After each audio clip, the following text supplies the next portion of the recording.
All right, so we are here with another dive into the Constellation Metagraph Hackathon submissions. So we had over 700 participants, and it got whittled down to about 30 something.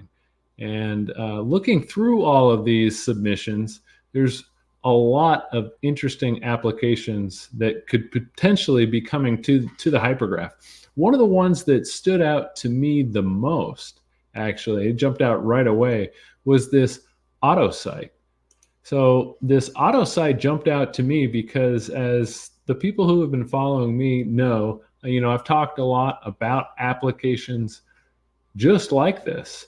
There's a application built on Solana called HiveMapper that utilizes some of the same principles, but this AutoSight has a different twist to it. What this is doing is, instead of HiveMapper's mapping of the road and putting maps out, this is doing AI training. So similar to what Tesla does with their vehicles, this is allowing anybody with a camera to be able to submit their driving data for AI companies to buy this data to train their own models. And so today I'm going to be talking with the mastermind behind this, Bob Hamill. And this guy actually is no slouch when it comes to development.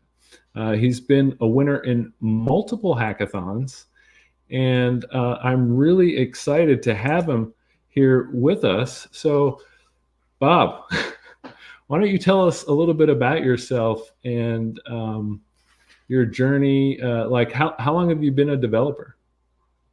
Hey there, thanks for having me on. I've been a developer for about 14 years now, professionally, and I just love dabbling in hackathons, as you can see. That's kind of my little side hobby. I always like them because they've just got a target deadline. Your project only has, get it done by this date. So it's not some side project that keeps running on forever, and, a dedicated kind of question to answer. So it's just a fun little hobby to get into these and kind of get seeds of an idea developed within the scope of a hackathon, and then kind of roll from there. So you're not necessarily fully fledging out everything, but you get a good opportunity to dip your hands in a handful of different problems and start finding solutions. So I really like participating in hackathons.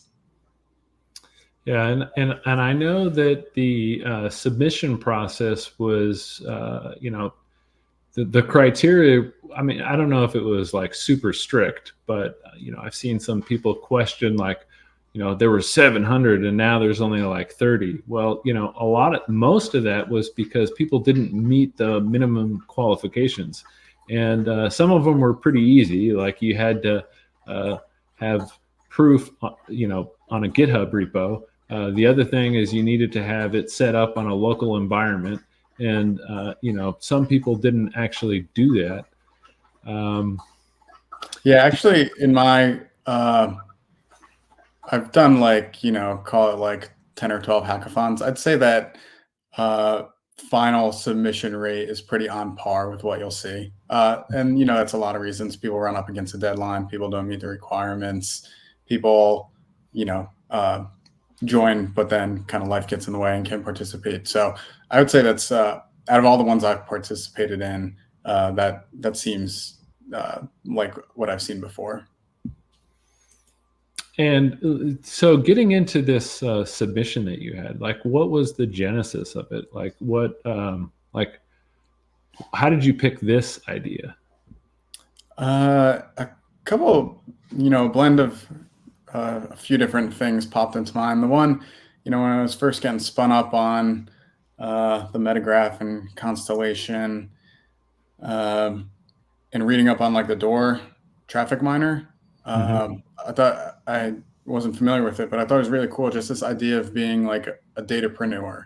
How can you, as just a normal person, earn some side income from, collecting and selling data, first party data that you own, and make some side income from that. I think we're all familiar with like big tech companies kind of using our data and making money off of that in their own ways by selling it. Like, how do we take out that middleman and provide some sort of avenue for users to, meet the needs of these same customers who are looking for data? Like, what can we do there? So that kind of just piqued my interest as in general, broad scope thing. Like, okay, that's really cool that you could do this with the metagraph, and it's being shown with the door traffic miner. So I was trying to think, within the scope of a metagraph, I could think of a lot of IoT devices like, the traffic miner like that you could build. But especially within a hackathon, you kind of think of like limiting constrictions, like, okay, I only have a certain amount of time. I only have access to so much hardware. Like, what other like IoT things can I build? What can users do to collect data? The first thing I think of is kind of like your phone. So where can we go with that? And I've had experience with other personal projects trying to build machine learning applications using vision. And I know for a fact you need to have a lot of training data with that. So I could go out and collect that. So that just kind of furthered my idea of like, okay, what, users have a phone, they can take images. What are potential avenues to make money off of that?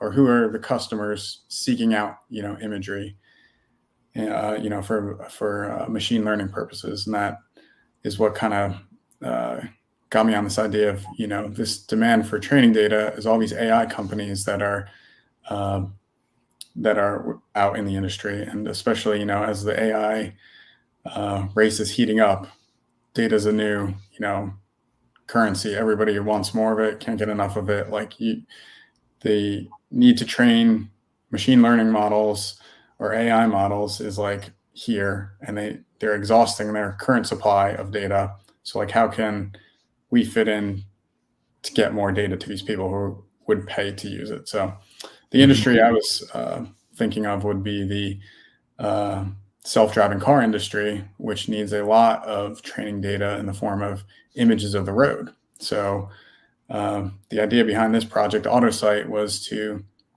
transform your phone into a dashboard cam, which would automatically collect images of the road as you drive, and those would be pushed to the metagraph, and customers, being the AI companies, would pay to access this so that they could use those images to train their models. So that's a broad overview of where that kind of idea came from. Mm-hmm. Yeah, I mean, it's a really interesting concept, and I love it because to my knowledge, there's nobody actually doing anything like this. So I've got your video playing, in the background here, and I think you're bringing up the application itself. Outside of Tesla, like there's nobody that's doing this, and the raw data that they get from their customers is, it's one of the reasons why they're arguably the leaders in self-driving automobiles, right? Yeah, I believe so. And yeah, the video you're watching is kind of the Android component of this project, which is the app that runs on your phone. And after entering a wallet address within the app, it gives you instructions on how to mount it to your dashboard and start the capture process. Mm-hmm. And as the app is running, you'll see a little progress bar down there. And that's kind of counting down as a 15-second timer. When that hits 0, the application snaps an image along with the latitude and longitude capture coordinates and the current time. And all that data gets cryptographically signed by the app and then sent to the metagraph, where it's stored on chain, and the user receives rewards, and you'll see those tick up as more images are captured and uploaded. So yeah, within this app, it's just like a pretty minimal interface right now, just like the minimum viable product, just the proof of concept stuff. Mm-hmm. And then what you're seeing right now on the video is actually the customer facing aspect, which would be how do these AI companies then access and search for and kind of download these images that are being uploaded by the user. So this is just a web front end that shows all the different images that were captured by the user base, as well as a map. So you can think it's not feature complete right now, but maybe the AI company wants a whole bunch of data in Virginia collected at 8 p.m. to 10 p.m. They could go in there and search and find 10,000 images that fit that criteria and download it all. They'd have access to that. And then this slide within the video is describing the whole technical backend of each of the 4 components that make up the entire project. That would be the mobile app, which is like the user-facing component, the image server where the actual images collected are stored, and then the metagraph, which is where kind of like the image, the location, capture time are stored. And then it's the video is kind of explaining all the different life cycle functions that happen with it when this data is uploaded to metagraph, how it's validated and stored on chain, and then the user receives rewards for these posts. And then the web app that I was explaining, that connects to metagraph as well to actually access the image data that's stored there. So it's 4 components. It's the intention is to have both a user-facing side to get the data on chain, and then a customer-facing side to allow them to access it. And there's a whole kind of tokenomics behind it where the user is being rewarded for populating this data set of images. And the customers, the intention is for them to pay for access by using those same tokens. So it would be a marketplace for customers buying tokens for, you could trade them, and there would be demand driven there. Yeah, so I've got the tokenomics here that you put up on the not on the GitHub, on the hackathon website. Could you tell us a little bit more about the model on how it balances between minting and burning these tokens? Yeah. So the basic use case, or the basic way it works is on a per image basis, users are rewarded 10 auto tokens, and these are delivered to these are minted to the address that they put in the app when it's running. So these are just rewarded every time they go on a drive.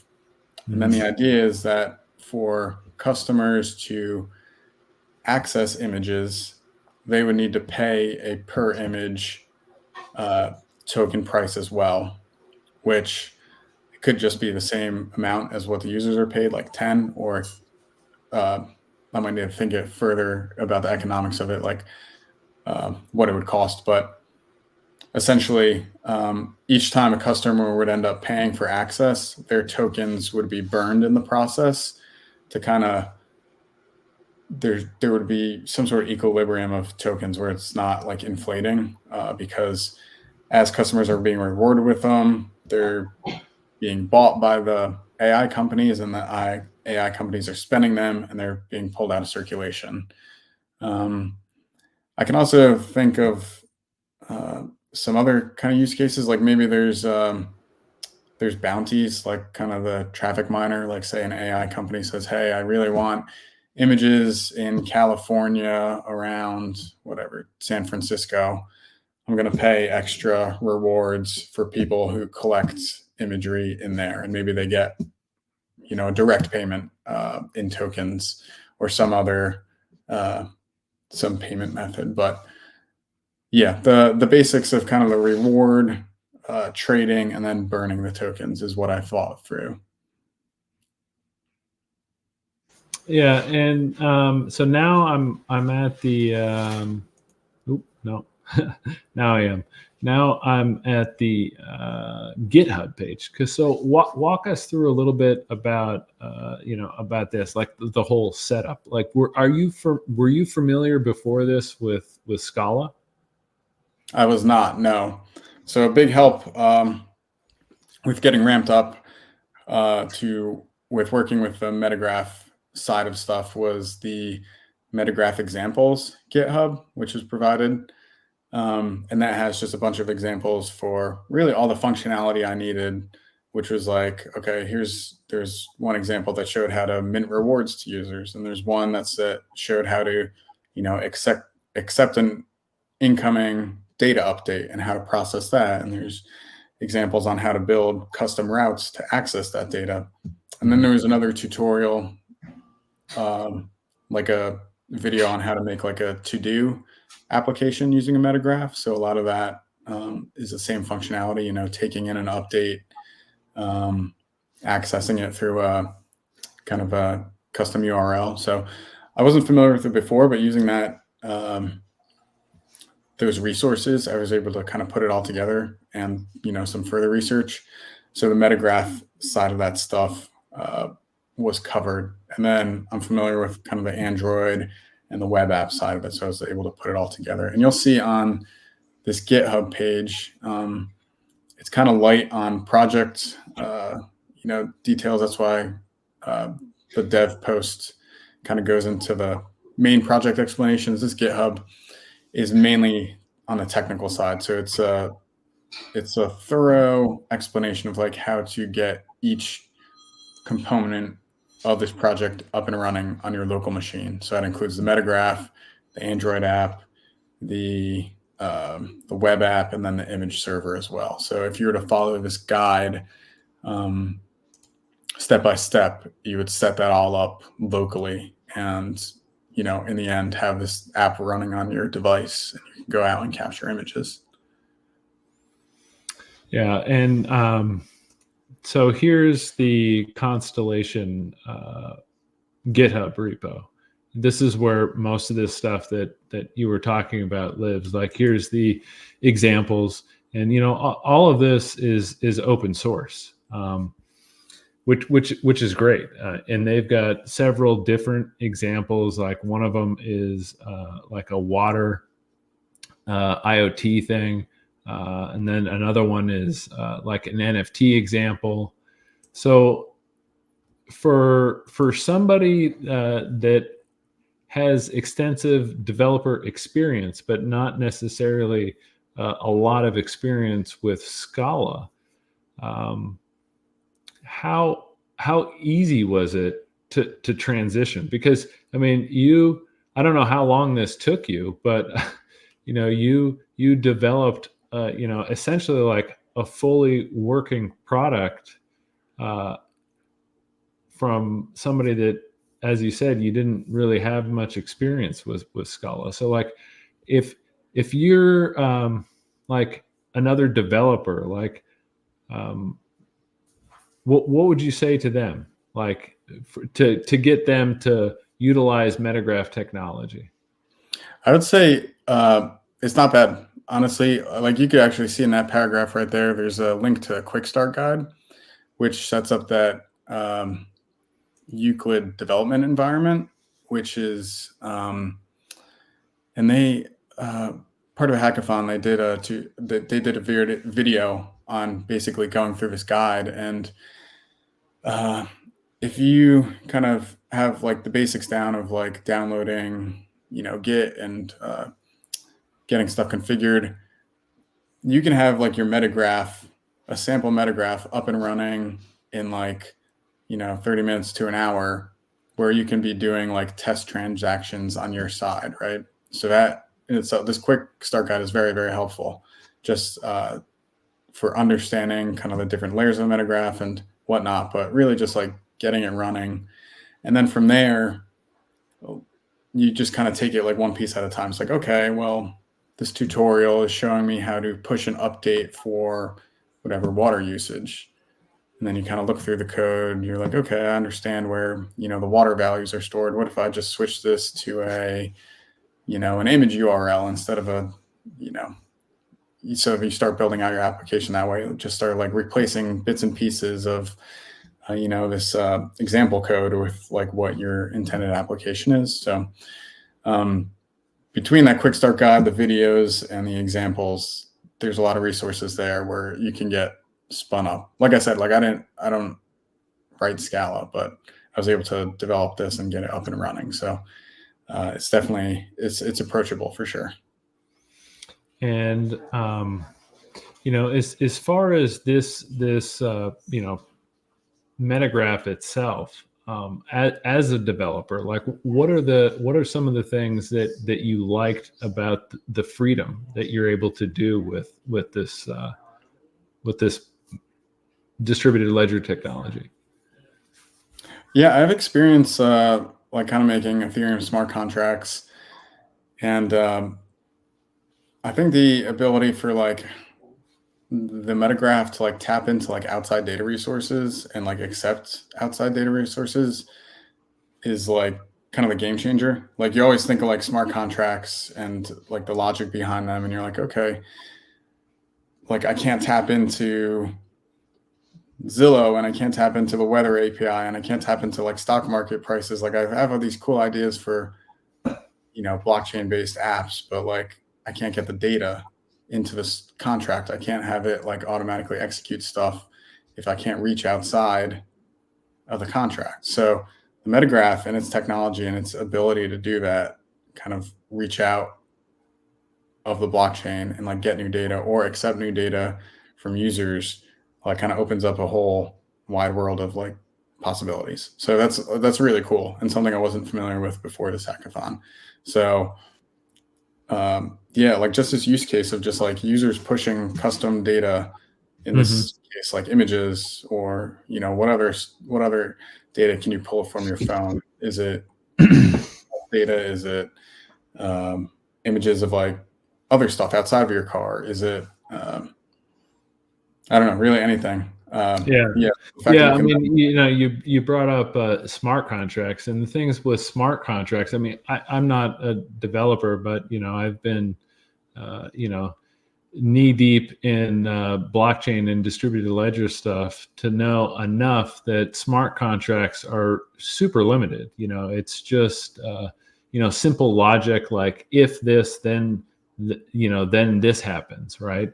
But like here's their alpaca metagraph, which a lot of people didn't really fully appreciate the fact that this thing gets data from multiple APIs all at the same time. And it rewards people based on those actions. And like this simple metagraph example, this alpaca metagraph, is an example of something that you absolutely cannot do with an Ethereum smart contract. So getting back to your application, like what are some of the things that you're doing with this AutoSight that wouldn't be possible if you were to build this or to attempt to build this on another network?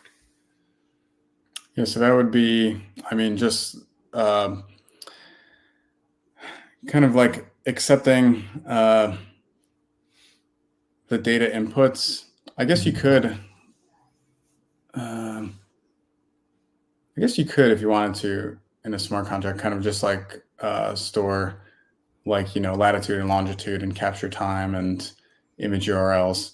I think the difference would be on the customer side when they want to access the data. You're going to have some logic there, not yet implemented, that would kind of check their credentials and allow them to hit the data when it's actually gated, which isn't implemented yet. The web app you saw kind of has all the images kind of open to public. Anybody can see them. But in a future model, that access to images would be gated and stored on a separate server. And then the metagraph itself would kind of store who has access to it. So kind of that storage tapping into an outside database couldn't be done with smart contracts. And so, like for you, what are the next steps with this AutoSight? I like to continue kind of implementing what I was just talking about, that customer facing stuff. right now it's really at a proof of concept level. Probably some more research in the marketplace to see what exactly AI customers need. Maybe is it still images? Do I need to record, 15 seconds of video? Are they more interested in that? Are they interested in, maybe it's not the raw data, maybe it's some sort of labeled data where users go in and like highlight, people, cars, and signs. Maybe that's a different application that allows for that. So kind of like understanding what more, what is exactly what these customers are interested in, and then fleshing out the tokenomics of like, okay, how is the access to this data gated to only paying customers, and how much does it cost per image or per video, that sort of stuff. So kind of fleshing that stuff out and making it like an end-to-end, both sides feature complete, so that both users and customers can put it to use.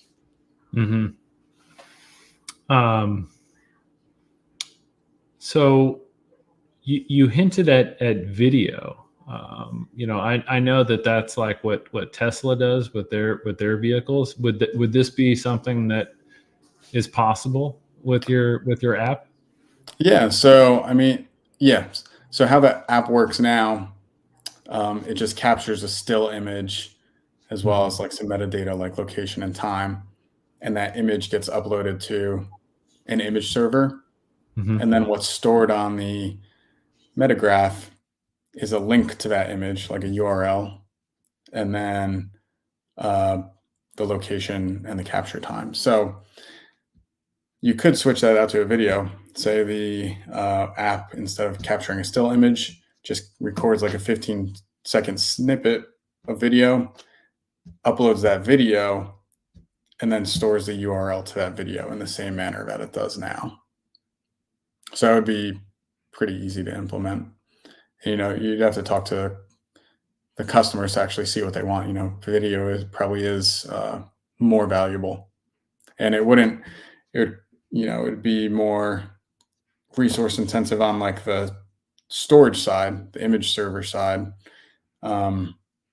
with just how much data you're storing. But the metagraph itself wouldn't see any increase in kind of storage, because all it is storing is the URL to that data. Yeah, potentially, you could maybe even have like the video data be worth more, I guess. Yeah. It's like I was blown away, just by this application. And I'm really looking forward to just seeing this actually come to fruition. Is there like a timeline for you to have like beta testers? Not yet, but I would like to keep pursuing it. I think, getting the user side feature complete, and kind of all this was done locally on my like local machine, so I could connect to it, through my router, doing some port forwarding stuff. So what I'd like to do for the customer or user facing side is, get a beta version of an app in people's hands, deploy this metagraph and everything to like a public server on the cloud, so that everybody's phones could connect to it, and kind of just see how it runs with single digits, tens, hundreds of users, like how much data starts getting populated, and make sure that there's no big bugs or errors there. I'll probably have to do some additional like validation. Right now, whenever image is pushed to the metagraph, it kind of just checks, are the coordinates valid? Are they not?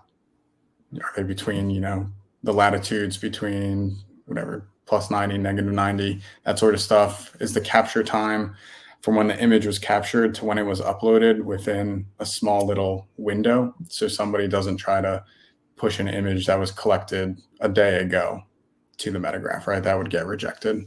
Mm-hmm. There might need to be some, to be truly complete, like some sort of other validations, like is this image an image of the road, right? Mm-hmm. Because you don't want just a user running this app from their bedroom and just taking pictures of the wall.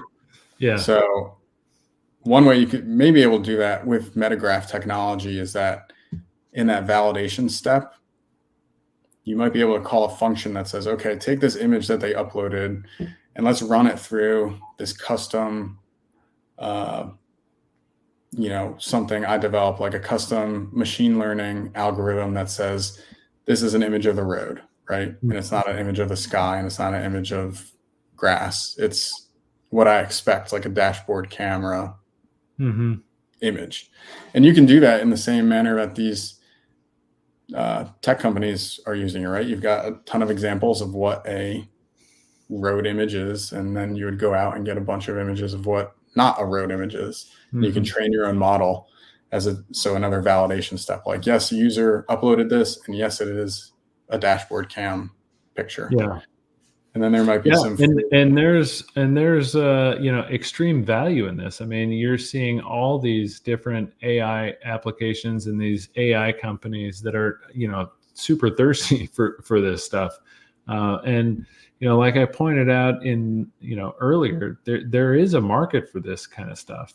The only other, I would say, something that is close to, in the sense that they're rewarding you for driving, is that Hive Mapper application that I was talking about. And it's currently, it's got 150 million, market cap.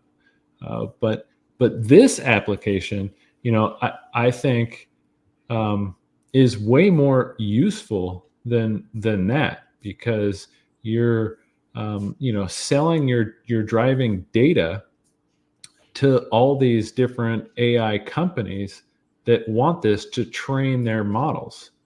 Tesla is, he's not the only one that's doing this. He just has, gated access, like a walled garden on all this data, and he's monopolizing on it. And what this would do, there's more, when you take all the other cars on the road combined, it dwarfs what Tesla has. And so if this tool was in the hands of, every driver, that could be very powerful. Yeah, the thing about especially driving applications is, like, the data set you need to train on needs to be so diverse, right? Like, you need to capture images of the road at day, night, good weather, bad weather, traffic, no traffic, pedestrians, no pedestrians, like every single edge case you can think of, because all the, just drive around every day, something crazy happens on the road, right? And so cars need to react to these things that they might, you might see, but it's never captured in their data that they're trained on, right? So you need this diverse set. So getting something in the hands where, like, it's spread geographically, it's spread amongst, like, a user base that's driving at different times and different cars and different conditions, like, that adds value to a data set, right? Like, the more broad it is and the more it's capturing, the more valuable it is. And then, the more customers pay for it and the more, demand there is for the tokens, and that could be better for the price. Yeah. And and the other thing that's, that I think that this network has, that would incentivize developers like yourselves, is the token model itself. Because as soon as you launch your network, your metagraph, all metagraphs, for those of you that are watching that aren't aware, so a metagraph is a layer 1 network. And the beauty of the metagraph system is, as soon as it goes live, you are a validator on the network, and you will start earning rewards right away from day one. And the new tokenomics that they issued goes even further than that, because it allows people to delegate their bandwidth to a project. So, all the holders out there that want to participate in this could essentially crowdfund your whole application. And that, to me, is, I don't know of any other network that has that ability for you to essentially start your business with almost no cost. And not only that, but you can start earning back ROI like right from day one. Yeah, that's interesting. Yeah. It's it's just a whole different way to look at it. So I'm really excited to I'm like, my mind is still sort of blown, like looking through all these submissions that, this one just jumped out at me right away, just because it's, I've actually talked about similar applications potentially coming to the network, and then boom, like here it is. And actually, what I like about what you're doing versus what HiveMapper is doing, like HiveMapper isn't actually utilizing the blockchain. They're only utilizing the blockchain to mint and burn tokens. And I don't think that is necessarily the best approach. Not saying that you need to put everything on chain, but when it comes to security and validating the data, that stuff does need to be on chain. You pointed out earlier, like, how do you know that you just didn't take the picture, like in the bedroom? Or like, what if you put the camera like in front of the TV and just had the TV, like, driving down a racetrack, right? Yeah, I thought of that too. And I was like, okay, why don't we use accelerometer data and make sure the car's moving too? Like, you could do that sort of stuff to prevent that from happening. So there's a lot of validation you could actually do to make sure it's being captured from the dashboard of a car. Yeah. So, I don't know if you had any closing thoughts here, but, I'm super excited on this application. Yeah, it was definitely a fun project. I hadn't been familiar with the metagraph before, but I'm going to keep developing on it for sure. And I like to keep pursuing this project as well. It's really cool technology. There's a lot of other cool projects out there. I think the ones I'm kind of drawn towards are similar ones to mine, where it's like people have the idea of like pushing data, users pushing data to the network and getting rewarded for it. There are some other cool ones out there. But yeah, it was fun. I don't think a lot of this is possible without the metagraph. So glad I got to dabble in it, and we'll see where AutoSight goes. Yeah. Well, good luck on your submission, and, whatever happens with the hackathon itself, like this I think is going to be, if you continue with this and you actually, launch this on the network, this is going to be huge. I think, this has way more use, in my opinion, than the HiveMapper that I was talking about earlier. But thanks for your time, and I look forward to having you on again with some developments. Yeah. Yeah, thanks for watching, everybody, and please, leave some comments below, and don't forget to like and subscribe. And until next time, all right, everybody, take it easy.